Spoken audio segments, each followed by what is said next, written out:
Hello అండి. ఈరోజు మా పీజీలో ఏం పెట్టారో తెలుసా? ఆకులు లేని ఆకుకూర పప్పు, ఏంటో తెలియని కర్రీ, నీళ్లు లేని పెరుగు, ఇంకా మధ్యలో బార్డర్ లాగా పరిచిన వైట్ రైస్. వీటన్నిటిలో నా ఫేవరెట్ అయితే కర్డ్ రైసే. బాగా పరిశీలించాక తెలిసిందేంటంటే ఇది బీరకాయ కర్రీ. ఇందులో ఒక ఆల్ ఇన్ వన్ మసాలా వేస్తారండి. మసాలా దంచామా, వేసామా, వెజిటేబుల్ ఏసామా. ప్రతిరోజు ఏ వెజిటేబుల్ కర్రీ చేసినా టేస్ట్ మాత్రం సేమ్ టు సేమ్ ఉంటాయి అన్ని కర్రీస్.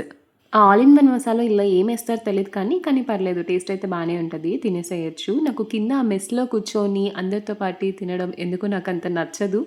అందుకే నా ప్లేట్‌లో అన్ని కర్రీస్ వేసుకొనొచ్చేసి నా రూమ్‌లో ప్రశాంతంగా కూర్చొని తింటాను. పీజీ ఫుడ్‌లో నచ్చేది ఏంటి అంటే కర్డ్ రైస్. ఎందుకంటే చాలా పీజీస్‌లో బాగా వాటర్ ఏసేసి అదేదో బటర్ మిల్క్ లాగా ఏస్తారు. కర్డ్ లాగా కాకుండా మా పీజీలో అలా కాదు. కొంచెం పెరుగు గట్టిగానే ఉంటది. ప్యాకెట్ పెరుగు ఎలా ఉంటది అలానే ఉంటది. కొంతమంది చాలా నీట్‌గా తింటారండి. ఓన్లీ టిప్స్ వరకే అంటించుకుంటారు. నేనైతే చెయ్యి అంట అంటించుకుంటాను. మీరు కూడా అంతేనా?